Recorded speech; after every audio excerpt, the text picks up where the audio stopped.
but yeah, I've definitely had to go through that grieving process. And I guess like real grieving, it's not something that's like, okay, I've completed grieving and now I shall move on. It's just this always this thing that's kind of going to be with you that just you deal with in waves through the rest of your life.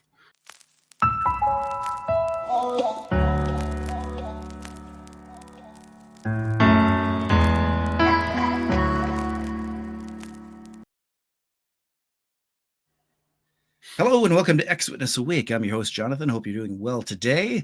I have a special treat for you. I have a special guest, if you will. You know him, you love him.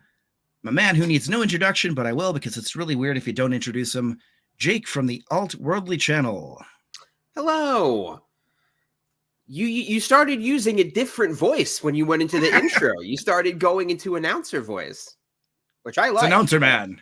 Yeah, it was just like we were just having a chill conversation, and all of a sudden you were like, "Hello, it's Jake." I do enjoy the voices, Jake.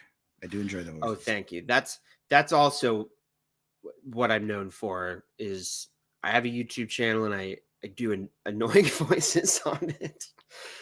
Annoying, no. Character. Charming, some would say. Some would say they're great. See, there you go. We all have our fun little voices we like to do. Oh yeah. I'm loving your setup in the background, by the way. I just noticed all of your shirts and your thank you. Bible story book. It's kind of badass having a Russell shirt, actually. I made that design. It's a little hard to see. I won't pull it off the wall. It's a little hard to deal with, but yeah, it's basically advertising his miracle wheat. Oh, nice. Instead of sort of like an old-timey beer commercial kind of thing. I need to do a refresher course on the miracle wheat thing. I haven't really read about it since I first started going down the research rabbit hole and finding out the actual history of my religion. I've been actually reading a lot about Russell, or not about him. I've just been reading his early books. Weird guy. That's wacky. My hot take. They're wacky. Weird. Weird, wacky. Weird, wacky stuff. Yes. Sorry, you go. Sorry. You ask questions. I'm indulging in a beverage here to get my fun brain going. So yeah, we were just talking briefly before we started recording. Tell the audience, my tiny segment of the internet against your much larger one. Maybe there's the 3 subscribers I have that don't know who you are. Let them know about yourself. Well, I'm an ex-Jehovah's Witness. I think I got disfellowshipped 2 years ago. Maybe it's either 2 or 3. What is time? We're ex-Jehovah's Witnesses. We didn't grow up celebrating our birthdays. It's easy to forget when a year passes. So I don't remember how long I've been out. Now I don't have that plate of stale bread and that shitty wine. Exactly. Passing like, time. I'm like, oh, it's getting to be Memorial season. Even as an ex-Jehovah's Witness, every year that the memorial has come around, I'm like, oh, right, that. It's like it doesn't really stick in my mind at all. We're actually live. Jokes on you. Shit. Chat is pretty dead, I gotta say. Yeah. Okay. So a little bit about me. When I was a Jehovah's Witness, I was born and raised in, and I started having doubts probably when I was like 27 or 28. And I got disfellowshipped when I was 29. So for the first almost 30 years of my life, I was a witness, and it was a big deal. It was the family business. I had a big family and everybody was a witness, except for, like 2 disfellowship relatives who we didn't really talk about. But it was mostly a positive experience. Like I had a great family and they were not super strict about stuff. Like they were fun to be around and weren't super mean. So between having a nice big family and being in a congregation I really liked, I had pretty positive experiences. And my deciding to leave was really just years of, like a lot of people, just little doubts piling up about, well, what about this? Yeah. What about this? And you try and reason past it, but they just stick around in your brain like these gnats flying around, and you can't swat them away anymore. And so, yeah, and then I left, and I've been making videos about Jehovah's Witness doctrines and beliefs and rhetoric. I think I'm right now really interested in like the words that cults use, not Mhm. just Jehovah's Witnesses, but similar groups, Yeah. and the control mechanisms that they use, uh, which you don't necessarily notice when you're in it, and it's just your life, and you're surrounded by it all the time. So that's been my recent fascination, and that's basically my life from beginning to end. In a nutshell, there you go. So, obviously, someone who has experienced shunning, you have to deal with the emotional ramifications of that. Whether it be someone who has disassociated, with someone who was just blindsided by the elders and who was Mhm. disfellowship like yourself. Um, Mine, I did the oops I did a naughty, and I'm out. So, um, Ah, but I woke up later, and you okay. know, it's sort of like dying. There's no real good way when it comes to dying. You could say, well, I didn't get to say goodbye to my loved one because they were killed in a car accident, or you could say I had to watch them deteriorate over time. Either way Mm, sucks. yeah, So any way you look at it, it just blows, and it's a really harmful emotional trauma that everyone experiences. that's really true. It is a grieving process. I think that's something that I wasn't prepared for mentally, that it does feel like a strange death for people. Um, Yes. my parents are alive, and well, I think they're healthy. I haven't heard from them in a while, but I have a sister and a nephew, and I don't, haven't seen him in forever now. And my nephew, I probably won't recognize him next time I see him because he was a baby when I was a Yeah. witness, and that it is like they are treating you like you are dead. So Yes. they're going through a grieving process, and they're not going to budge on this issue. So it's it's hard to give yourself permission to do that same thing because you don't share their beliefs. You don't agree with the shunning arrangement. And so maybe that's the denial phase where you're like, no, maybe I can just convince them, or I can um, keep contact somehow, make things normal again. But yeah, I've definitely had to go through that grieving process. And I guess like real grieving, it's not something that's like, okay, I've completed grieving and now I shall move on. It's just this always this thing Yeah. that's kind of gonna be with you, that just Right. you deal with in waves through the rest of your life. Yeah, because you've a couple years now for yourself. I was out in 2011, Oh, and I know there's people that have been out for 50 years, right. and they're still thinking about the people they knew when they were much younger, Yeah. and it doesn't really go away. It might become less on your mind. If you dwell on it, that's just going to mess you up. But Yeah, that's what I've felt. Um my sister and I were close, and were just best buddies, and so that was the hardest one to get over. I really didn't expect her to shun me. I thought that she would make an exception. We had other people in our family who were disfellowshipped, and a lot of times the siblings would keep in contact, and I thought maybe that would be the case. So that's the one that I that's taken the longest to make peace with, yeah, where I can have a conversation about it now and not get upset or emotional. But I'm not. And sometimes, like just the other day, I texted another family member who is no longer believes, and it was just like, I miss him. I'm just in one of those moods. Yeah. And my wife has actually lost her father, my father-in-law, in death. He died unexpectedly a few years ago now, and so she's literally going through an actual Right. grieving process, and that's what her and her sister do too.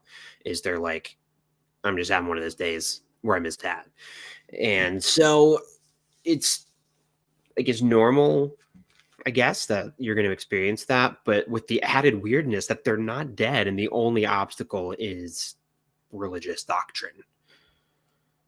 Yeah, I can understand that because my mother's alive. She's in her 70s now. Mm. My father passed away back in 2004, but he was inactive, and he passed away before all this happened, obviously. And I know from the relationship that we had and how he was, that he would have been like, I'm not going to shun my son. This is baloney. I mean, he was still technically a witness, just, hadn't gone in since I was 7. So, Right. whereas I don't know how that would have played out in the family dynamic between my parents. If that was, oh, hello. Oh, sudden spouse. Sorry. No worries. Open door policy here. That's it. In lieu of a content cat, there you go. That's right. Yeah, none of the cats are making appearances, so I'm surprised. just Christina cat. Just Meow. Chris cat. Chris cat, I was taking a bath. She wants to be chased. She really does want to be chased. And sorry, that's okay. And I'll say, since I've never had an opportunity to, my condolences for the loss of your father. Oh yes, Christina. He said condolences. We were just talking about grieving and stuff. So it's Jonathan, right? Yes, I was about to say this is Ex-Witness Awake, and I'm like, that's not your name. That's I had it legally changed. It's your street name. Yeah, I probably should fix that. I don't know if I can. Nah, that's fine. But yeah, it's nice to finally meet you in person. It's weird how it's like, what it's like being an ex-witness is it's like the assembly where you see the same people, but you don't actually know most of them. But if you saw them, you're like, oh yeah, that person's in my territory. There's that old guy with the mole, and there's that sister that sings really loud. If I go to an assembly now, I don't think I'd recognize anybody with their beards. Oh my. Oh yeah. True that. Or their goatees. Just like Jeffrey Jackson pulling that off. Jeffy Jacks. He needs to pull it off. I'm pretty sure that every XJW who sports a beard is like, here's my chance to infiltrate the hall, and no one can say anything. True that. Oh man. Okay, well, nice to meet you. Same here. Nice to meet you, babe. We sleep next to each other at night, but I've never met You're you. kidding. I know, it's crazy. You need to take down that pillow fort that separates you, and then you'll. No, we have to have that. We both sleep fight. Indeed.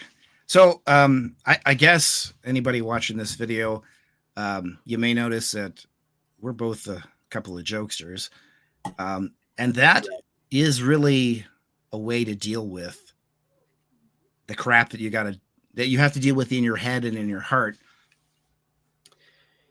Yes. No, that's really true. Am I wrong on that one? No, that's always been my thing.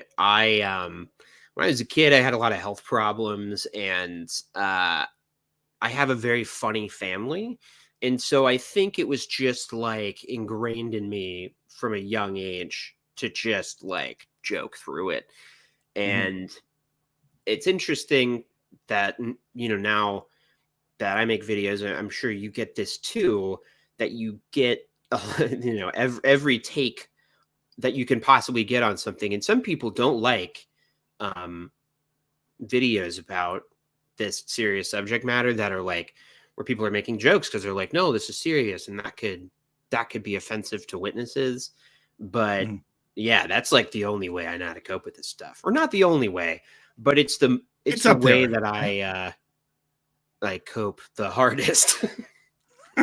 That's Cope not the right way to hard. say it. New t-shirt idea. Cope hard. Cope hard. Yes. But yeah, no, I have found that as well, that it's sorry, you've got me thinking about this because I'm thinking about the mental health aspect of it. Yeah. What I always relied on, I think as a kid who was just worried about getting bullied, I was never really bullied in school or anything, but like most witness kids, I was a little. you were bullied a little? A little bit, yeah. Oh man, I'm sorry to hear that. I thankfully, like all the kids were pretty understanding about my weirdness and mostly just didn't care. I cared, I internalized it all. And it became a defense mechanism to be really self-depreciating and make fun of myself before anybody else could. And Just sort of owned it, that right? can be unhealthy, actually. That can be, and it's actually a little narcissistic because you're still kind of making everything about yourself. So it's like, Fair. that's something that I've tried to work on, is not constantly being so self-depreciating. I like self-depreciating humor. I just find it funny. But it can be a way of like just beating yourself up and not ever allowing yourself any sense of pride or taking any sense of credit or for your achievements. I don't know. I'm still trying to sort all that out. Isn't that the Jehovah's Witness way, though? Well, yeah, that's another thing. I mean, I don't know if you get this, but my wife Christina and I we talk about this a lot, that the really hard thing is feeling proud of yourself. Yeah. That is just something you are not allowed to feel. And you're definitely not allowed to seek great things for yourself. Any like career move or higher education, even if it's just a job that would make you go to a different meeting on a meeting night, that's seeking great things for yourself, and it's just all painted as selfishness.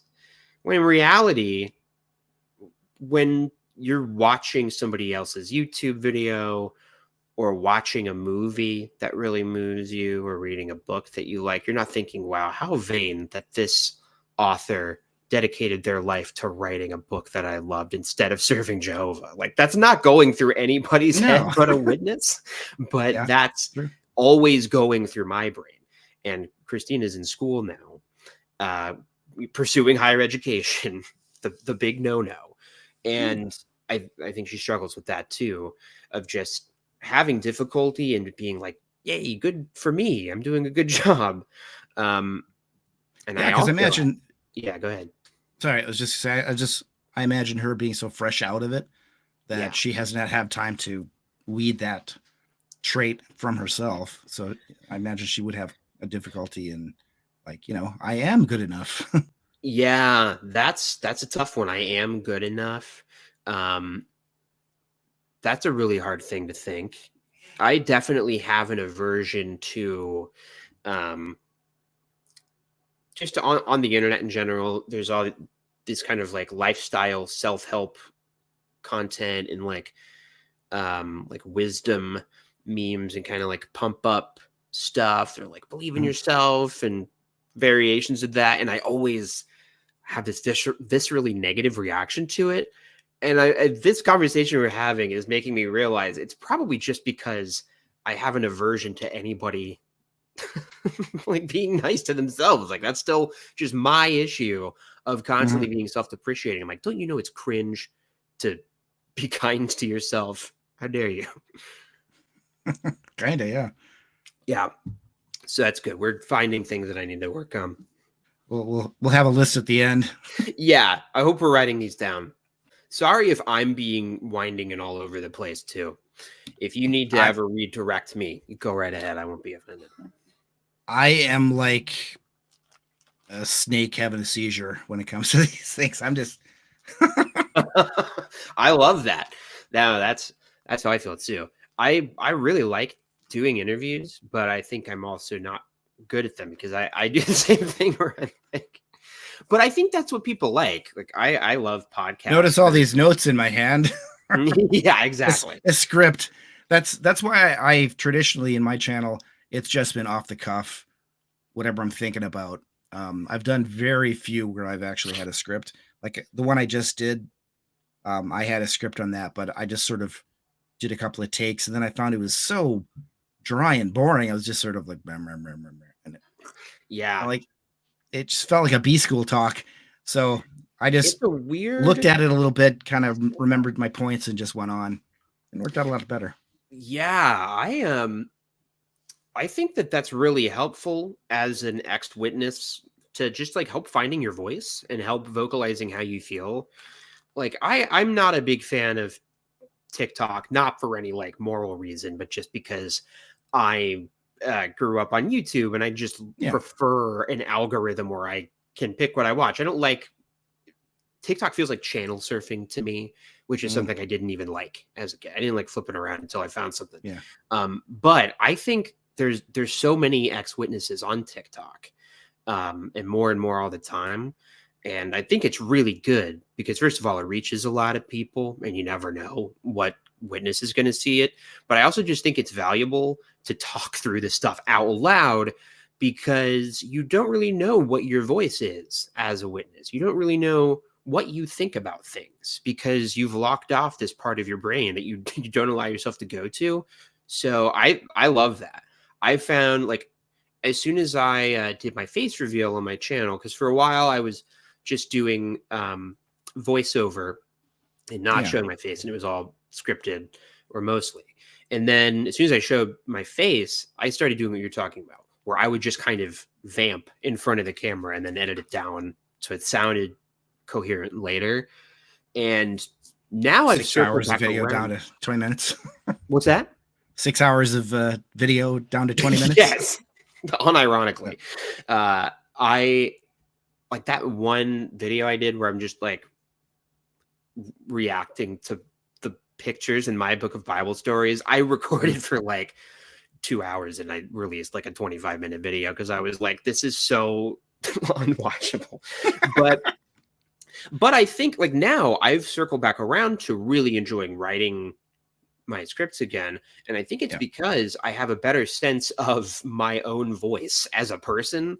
And I wouldn't have had that if I hadn't given myself latitude to just vent and get a sense of what, as like yourself who's making, but wait, mirrored image, like yourself, I had to figure out how I feel about stuff, kind of talk through it.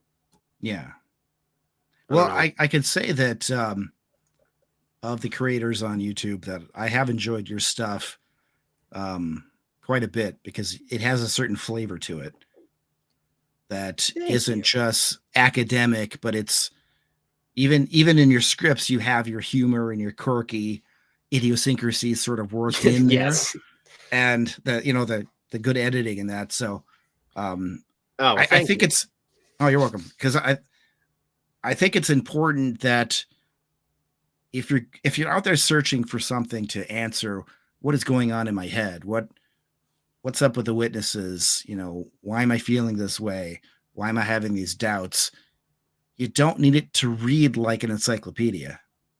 Or a Watchtower article. Yeah. Yeah. That can be a double-edged sword. I found it like I know that when I was first waking up, I was very much like, I don't want any kind of spicy yelling apostate kind of stuff. But I think the first video I ever watched, I know the first video I ever watched was XJW Fifth, who is now just a musician. He's an artist and a rapper. He's incredibly talented, but he just did interviews on his channel. Found one he did with somebody who used to work in like the Watchtower and Awake writing department. And I think what was so nice about it was that you did see that he was a 3-dimensional person. And we naturally are going to sound a little bit like witnesses because we were witnesses. People have told me that. I'm like, what are you talking about? I don't think I sound like a witness, but apparently I do in some respects. Well, see, I don't hear it because it's like we have the same accent, so we don't think it's an accent. That's like the witness talk. Oh. But there is a thing, and you, at least I would have it as a witness, where sometimes you'd meet somebody and you'd be like, this person seems like a witness. And it's because you kind of have the pure language of the truth. So I definitely, I think it's always good to try and lean into your personality more, because the witness side will come through anyway. I don't know what any of that meant or what I was talking about. I'm sorry. I totally get it. Sorry, and I take it all back. It'll never happen again. Strike it from the record. Yes. So I'm a commercial cleaner by trade. And so there has been time where I've hired some subcontractors now and again. Right now I'm too poor for that, so I have to do it all. I feel you. But I hired this couple, and I just got kind of a feeling. And then just in their mannerisms and their speaking, and then they mentioned about being volunteers during the week. Oh, yeah. Okay. And they clean. And they clean. and there was another one that was the same thing. And I was like, really?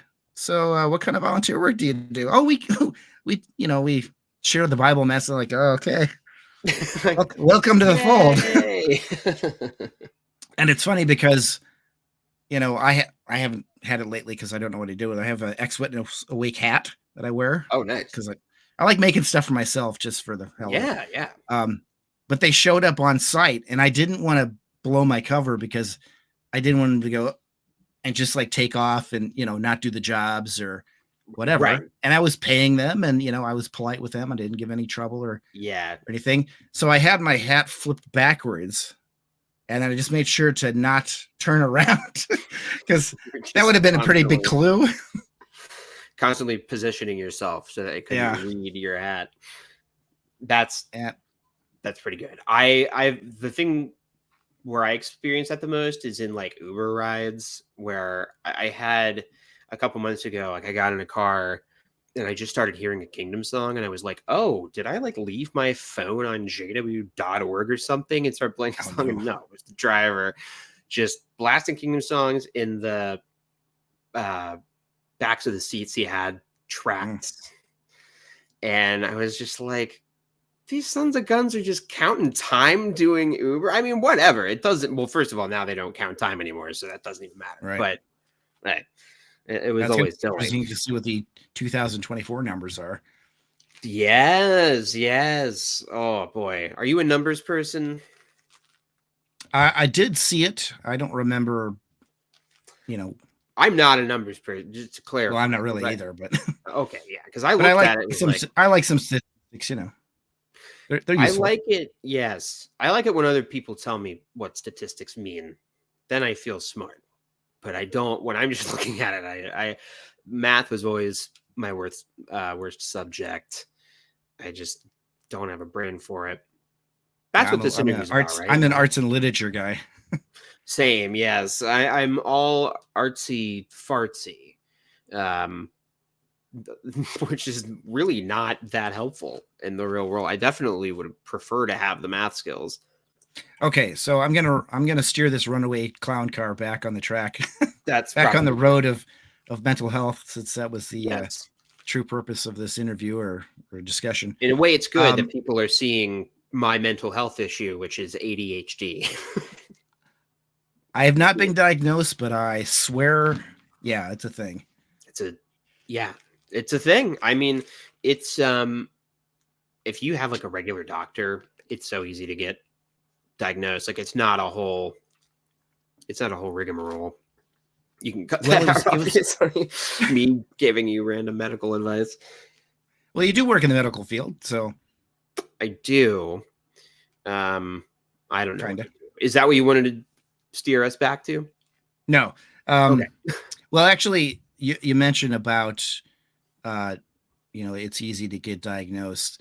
Now, I haven't looked into that, but a while back I did get diagnosed with depression and anxiety. So I do take medication for that. It keeps me on track. Same. It might just be something. I'm just like my dad. So if there's any amount of emotion, like a soundtrack in a movie, and there's some sort of like relationship between father and son, or the dog died, or and I'm just a blubbering mess, and it's bad because I'm just basically watching TV like this. Hope that my wife doesn't look at me going with them all glossy faced from watching the show. Yeah, I'm very easily moved, I would say, by stuff, but I also have depression and anxiety. I was diagnosed when I was in middle school, I think. Oh, really? And I've been on medication probably since shortly after I graduated high school. So I was on it as a witness, and wouldn't you know it, leaving a cult is anxious. It's an anxious situation, and it can be very depressing. A little bit.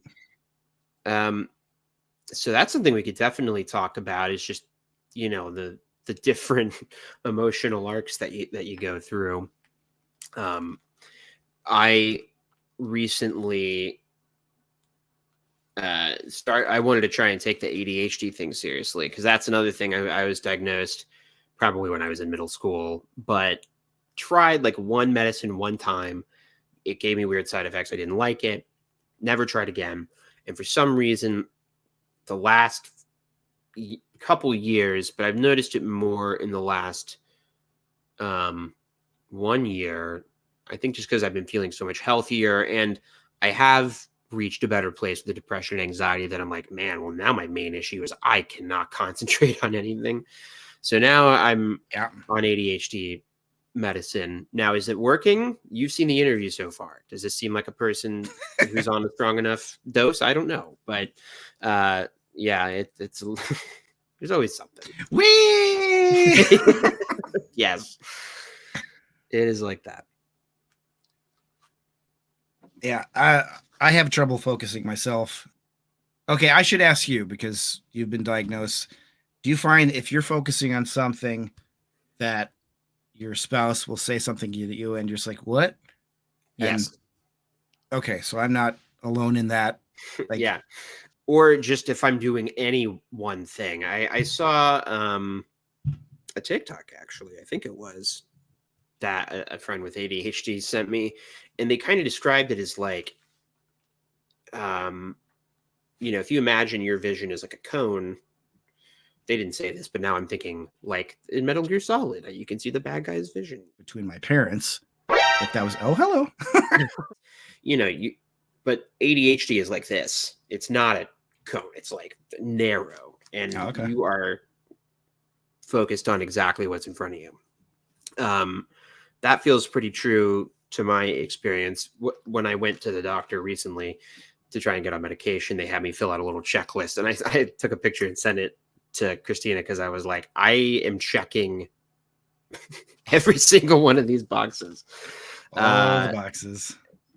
It was like they made a worksheet to describe every annoying thing that I have to deal with in my brain.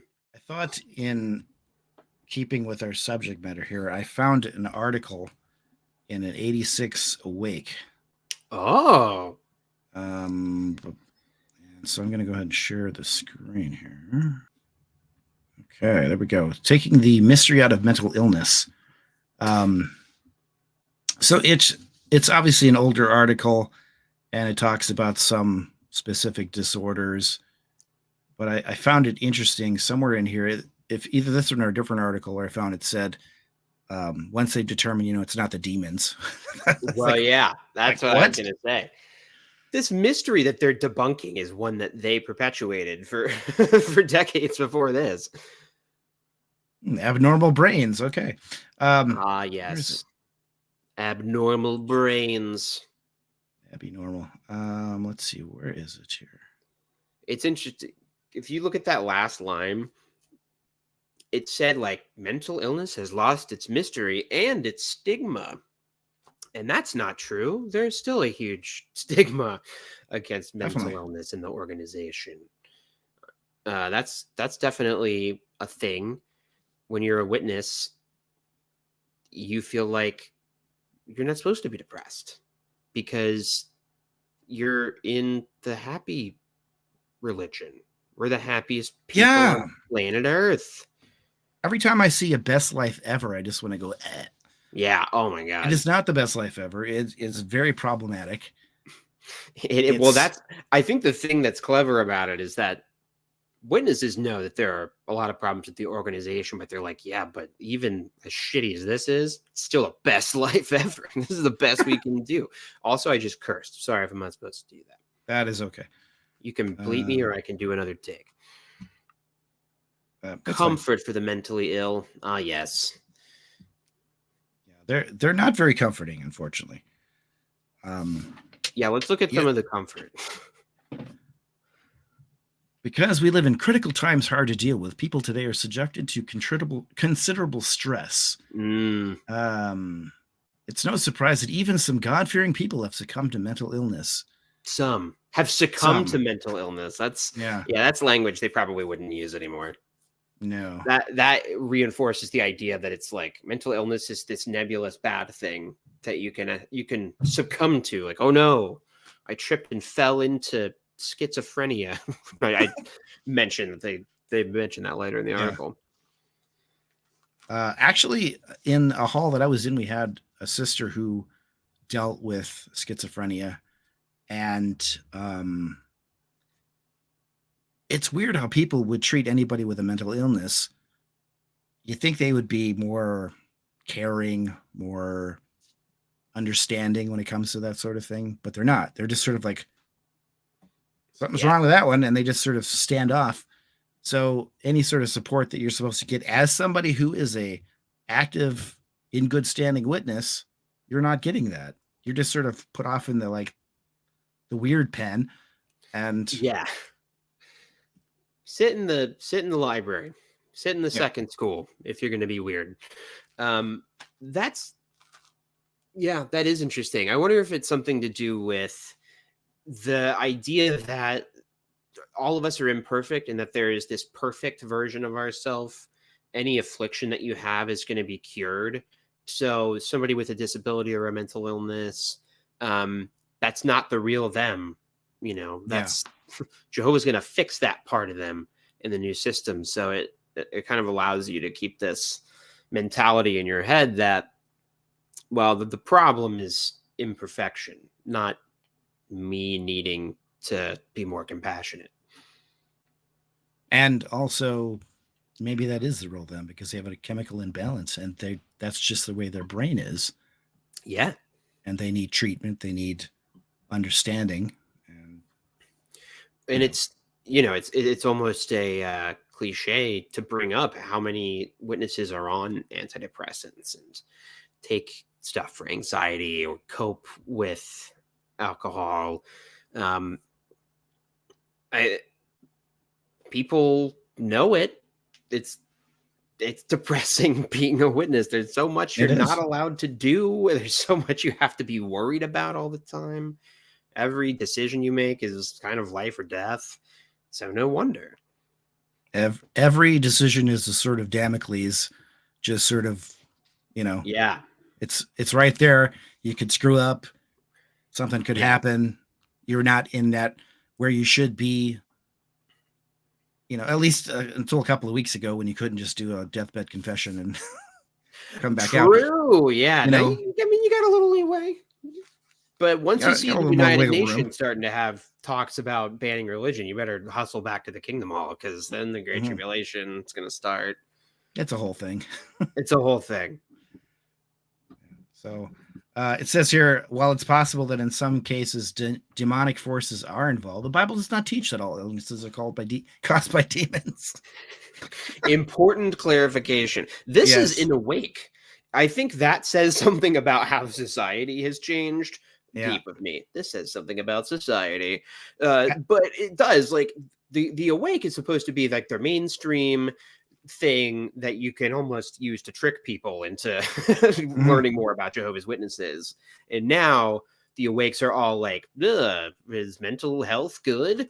And just kind of generic like lifestyle advice. I don't think that they would mention that demons don't cause illness in a modern Awake. And this is a mid to late 80s article. This is not 1952 or something. No. No, that So is that's weird. surprising. I mean, it is weird. I guess we were in a weird religion. You don't say. I guess. I don't know. It's my take. Oh, but Irene was greatly relieved to learn that her illness was not of demonic origin. What a relief. I would feel better too. No. Yeah, no crap. There was one part I wanted to bring out though. Oh, here we go.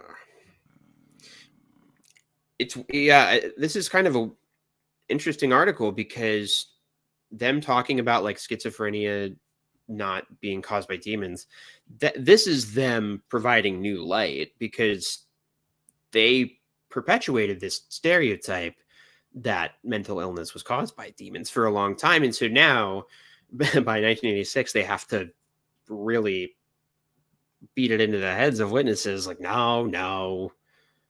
Whoever told you that? That's crazy. Look at this latest Awake. Forget all that other stuff we used to write. Oh, I found what I was wanting to bring out here. Okay. It says, there are the dangers of transference, whereby a patient can develop overly strong feelings for the therapist. Some claim that patients have become addicted to the therapist, unable to curtail the treatment. 2, sharing intimacies with the member of the opposite sex may invite moral problems. So they're not saying don't seek a therapist, but they're kind of saying don't seek a therapist, aren't they?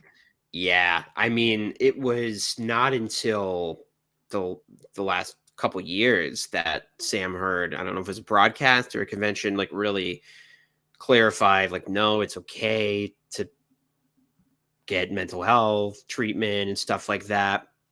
That's really weird. It's very weird that they're perpetuating this idea that if a man sees a woman therapist, they're obviously going to be having sex after a few sessions because it's a man and a woman in a room together. What else could possibly happen?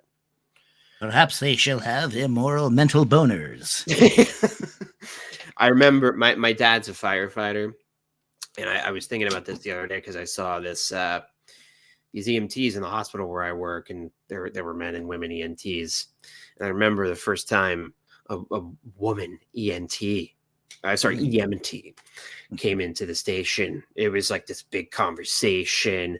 My mom was all worried, and Dad was like, there's no way they could have women firefighters. They can't, you can't have men and women in the same space together. Can't do it. It's not possible.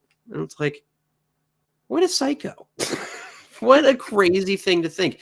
I mean, isn't that basically just you saying that you wouldn't be able to, like, I don't know, keep your hands to yourself? Just weird. It just shows of extreme That is really weird ignorance and like a lack of confidence in your own self-control. It's very weird. But they've hung on to these misogynistic ideas for a long time. Yeah, which I'll say on the mental health thing is something that I've definitely, you'll find little things here and there. Sometimes it's like, oh, I think I've got a witness brain thing I need to work on. Like, it's hard. Like, you can internalize that misogyny that we were taught in the organization, and it can come out in ways that you don't necessarily expect. I was just thinking the comment you were saying that just because you're a person with the man parts and you're in the space with the woman parts, that doesn't mean you automatically want to get into that person's pants. It's a little weird. It does not. I got to say, my therapist is great. It's not going to happen. So you do have a therapist, yeah?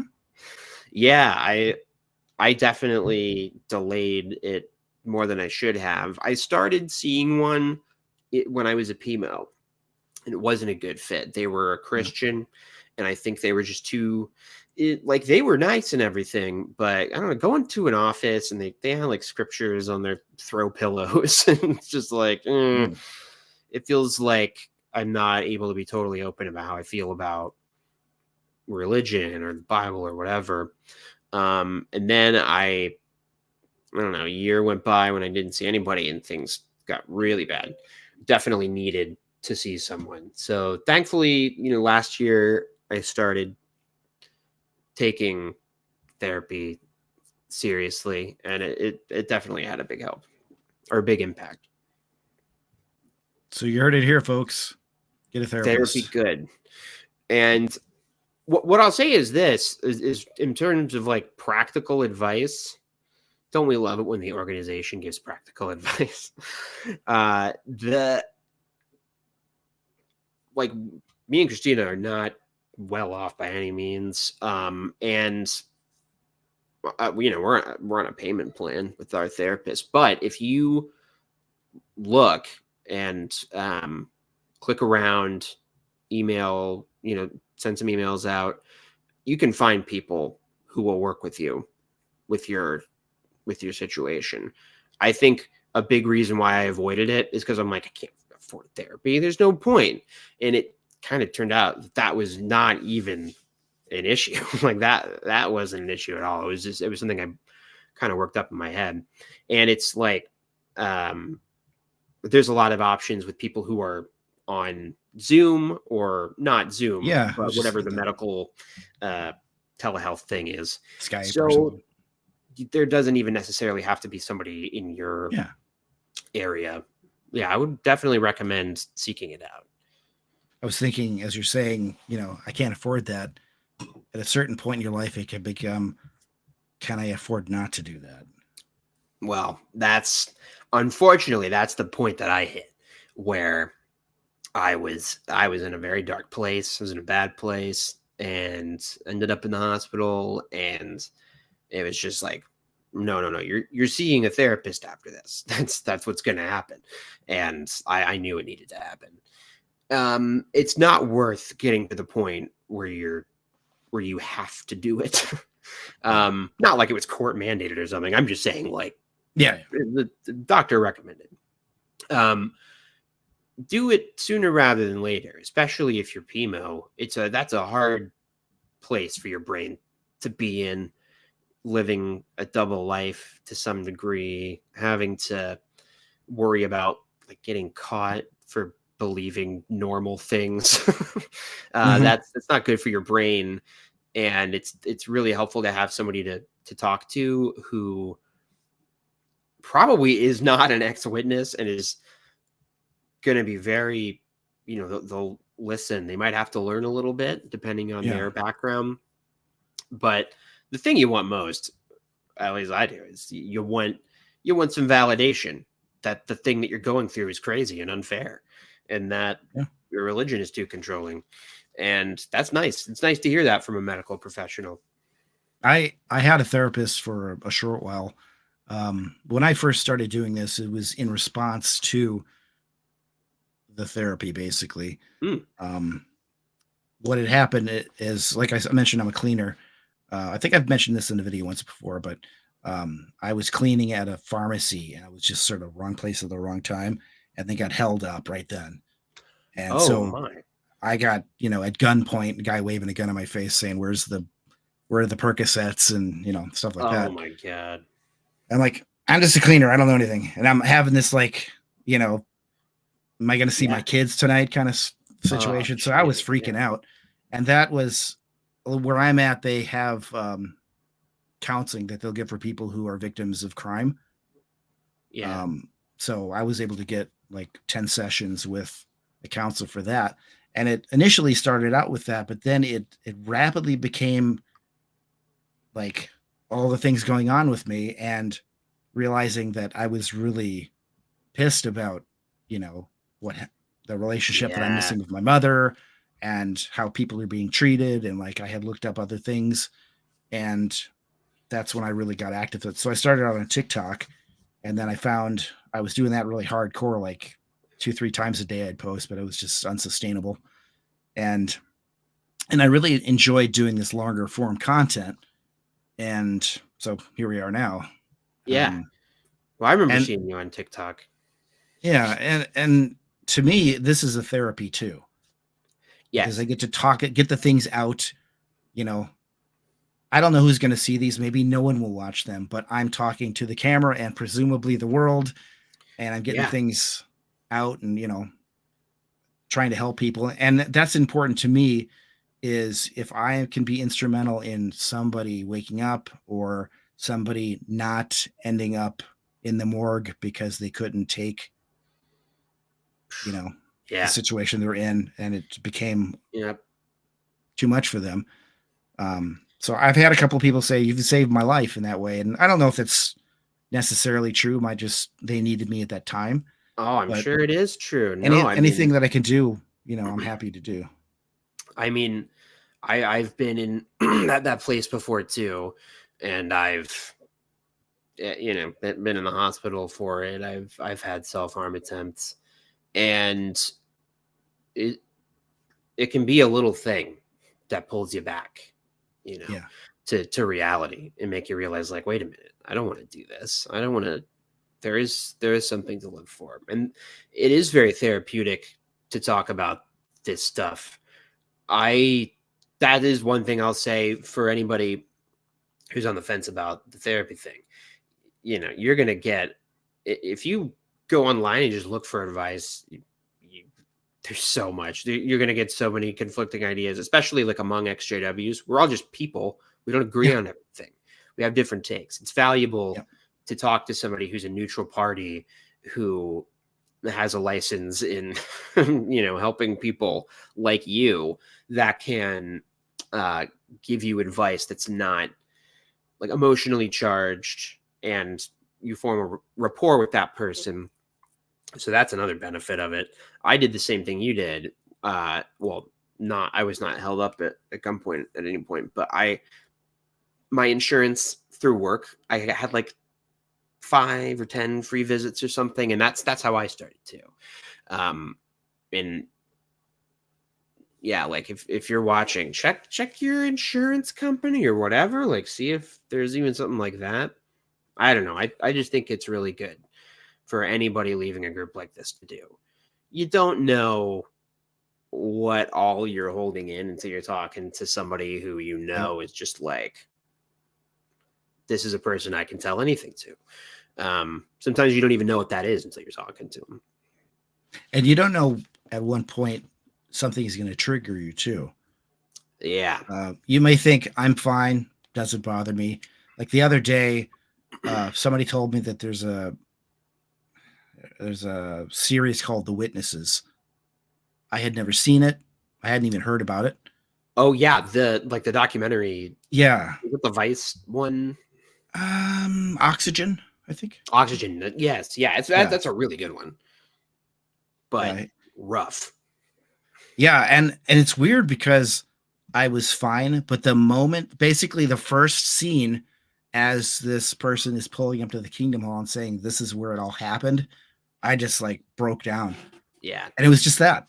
It was nothing, but it just triggered me. So, I got through it. Special for me was just like hearing people shunning stories. Oh, I just was getting so angry and so sad. I tell you one thing that's been weird for me. I did a video a long time ago about it. Don't watch it. I don't stand by it or remember anything about it, but it was about anger. I remember that much because it was something that felt a little new to me. Like I was not an angry person in general. I'm not an angry person, but I started to feel real genuine anger, at the organization, at the situation that I was forced to be in just by virtue of being born into this family. I didn't have any control over that. I wasn't given informed consent before baptism. I didn't know all this stuff about the organization. And so anger is something that you think of as a very negative emotion as a witness. They always portray worldly people as angry, violent people. Yes. Like every story about coming into the truth is like, oh my God, I haven't said the truth in like 9 years. I can't believe I just said that. You got to throw away your chit now and start fresh. Oh my God, I do. I had a solid 3-year chip. That is going right down the toilet. I was talking as the person, obviously, and in the witness video. And it's always like, when I was in the world, I said chip. Oh, yes. Christina asked if I was saying cuss words. I was like, no. She's like, the truth. And I was like, oh, yeah, I did say that. That's literally maybe the one phrase. That's a 5-letter word. We like some colorful language. That one we try to avoid. But yeah, every story that a witness will tell is about how angry and violent they were, and now that they're a witness, they can bottle it down inside. Mm-hmm. And so experiencing anger was very new, and I really didn't like it because I didn't think of that as being an emotion that I should have to deal with on a regular basis. The reality is, I mean, kids who watched Inside Out at a younger age than I did figured this out earlier, but all the emotions have a purpose. They are all valuable. Sadness has value, and anger has value, and it can be channeled into something healthy. And so I think that one of the reasons why I do the channel is because it is a way of channeling like the anger that I feel into something that every time I end up doing it, I never end up being as angry as I was in my head. I always end up making jokes about it, or if I'm writing a script, like the process of writing it down kind of helps me step back and not be as like inflammatory on it. You know, it kind of helps you wrangle all these thoughts in your head and put them in a certain order, and that can be really helpful. So yeah, I don't know. When you said that we were going to talk about mental health, the anger thing was on my mind because that's a new one, and it's not always related to witness stuff. Yeah, I can have a short fuse. You know, my certain things that I'm dealing with, ways being brought up. Yeah. And I've got, you know, I got a lot of kids in this house, and sometimes I can. Okay. Oh yeah, sure. You know, so I try not to flip out. And hey, we've got like cats, and even then, it's like, you stupid cat. No, I'll kill you. You know, we're not punting our cats across the room or anything. But yeah, I think it's like important to recognize that you're gonna like, you were only allowed to experience certain emotions and express them in a certain way as a witness.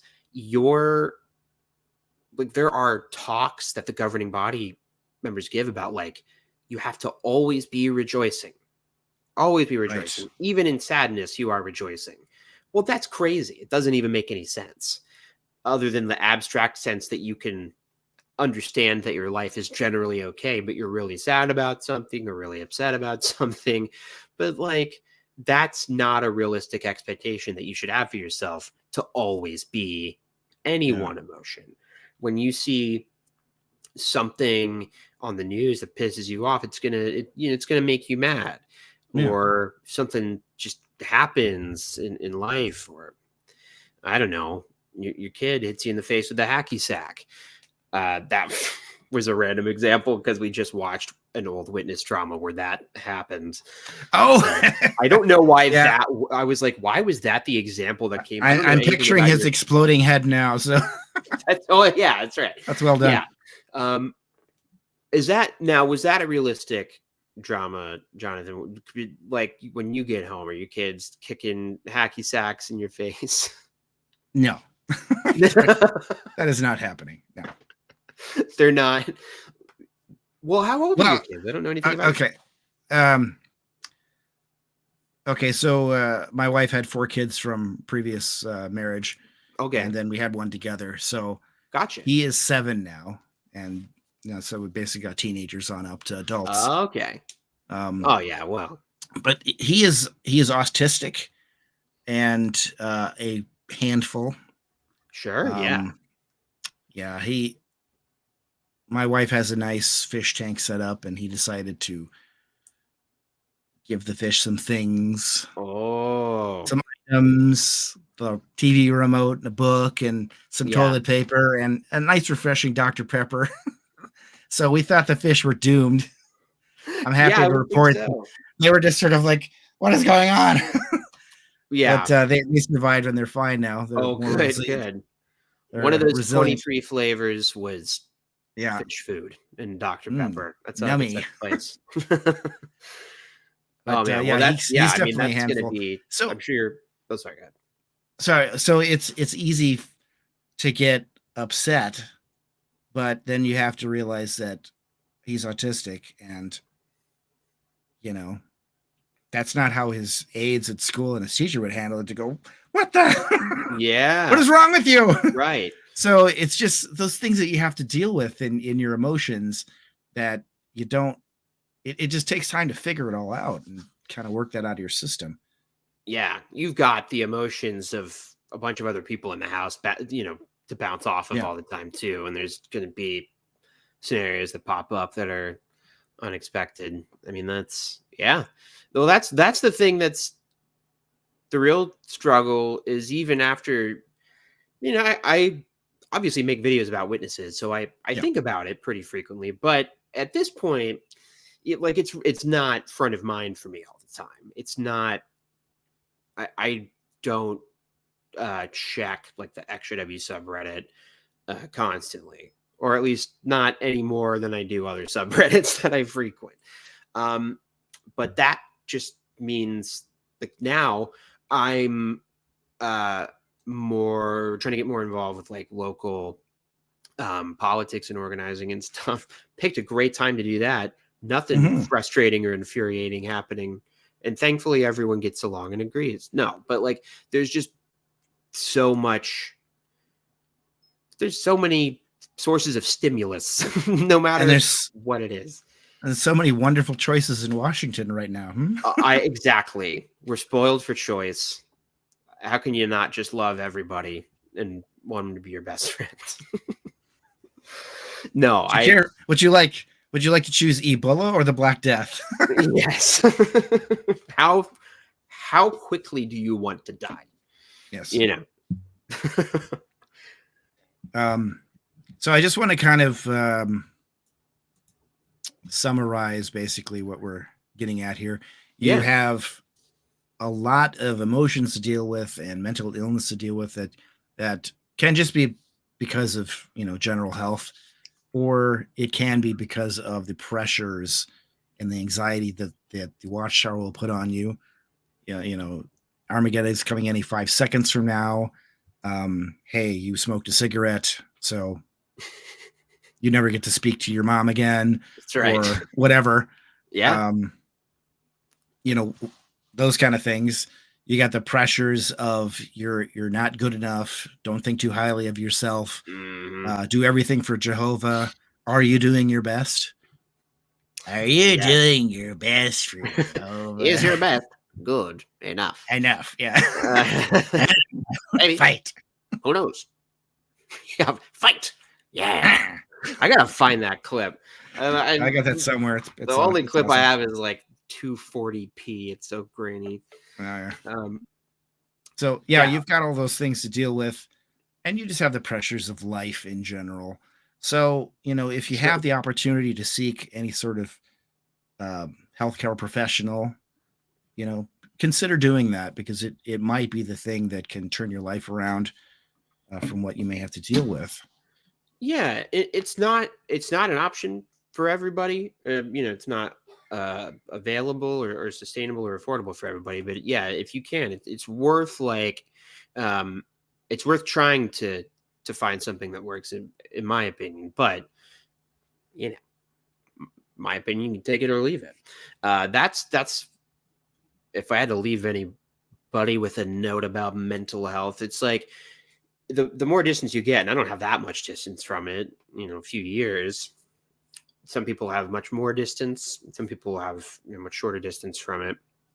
But the farther away you get from it, you still find yourself being like, oh, is this like a witness way of thinking? Or you'll see somebody's behavior in real life or online and be like, oh, they're being a JW. And the thing that I've learned, like trying to read a lot about cults and doing projects about cults in general on the channel, is like cults, all they do is prey on your natural human emotions. That's all people. And like there are parts of your personality and parts of the little neural pathways in your brain that are a result of indoctrination, but at a certain point you just want to be a person, right? And best case scenario, people are still struggling. People still have mental health problems. Sometimes people will talk about like, oh, well, that person hasn't really fully woken up yet, or fully, what is it, like deconstructed? Yeah. Like they haven't fully deconstructed yet. And it's like, well, or they deconstructed and what was left was a person who still has. Well, I'm broken. Yeah, exactly. Like, oh, I deconstructed and now it's still a person that I need to work on. So, don't. Yeah, that's a good point, because you're not going to go from, I figured it all out, I took 6 months to, distill my beliefs down or my mental issues, and I've come to the formula and life's great now. It's a process that may take the rest of your life. Yeah. And the witness thing is like you're striving for perfection almost, in a way. And it's like, you're just going to frustrate yourself if you're trying to do that. Find little things you want to work on them, or big things. But you can't hold yourself to the standard of the witness ideal of what a perfect person is. Certainly. No, definitely not. I almost started singing that song, the I'm not a perfect person, so whatever that is, and the reason is you. Whatever that crusty butt and rock the reason is not a perfect person. Yeah, that. So I did sing it. Jake sings the greatest hits. That's right, and that's what I'm here to plug. Of Hoobastank. The Hoobastank hits. It's called Hooba Jake. Hooba Jake, working title. I think we can top it with the music video by Cheekface. Yes, exactly. Oh, good old Cheekface. Well, thank you for having me. This was great. Oh, yes, this has been fun. And I was going to mention one other thing. It has escaped me, but I'm hoping that I don't know when this is going to be released, because of course I have to do all the magic of editing. Yes. I'm hoping to be able to get, we can kind of find a time that we could get on and maybe crap on some JW videos or articles or something. Absolutely. Yeah. I want to have you on a stream and we can react to some stuff. We can do that cool thing YouTube people do where you collab and trade some fresh Stephen Let cow pies or something. rate the beards. Well, the goatee, we got this Jeffrey Jackson goatee business that's fresh. That's content right there, and I haven't talked about that on stream. He looks like Mike from Breaking Bad if he was just sort of gained a few. Yes, wish Mike from Breaking Bad. Yeah, he's like store brand. He's like Kroger brand Mike Ehrmantraut. That's nice. Mike makes salmon. I can't take credit for that joke. He's the Mike that came from Chinatown. Exactly. He's the Mike who's from Ohio and not, from the streets of Philadelphia. He's just like kind of a little less cool. A little. All right. Well, thank you very much. It's been a pleasure. And so. Oh, now I remember what I was going to mention. Oh, yeah. Then I'll let you go.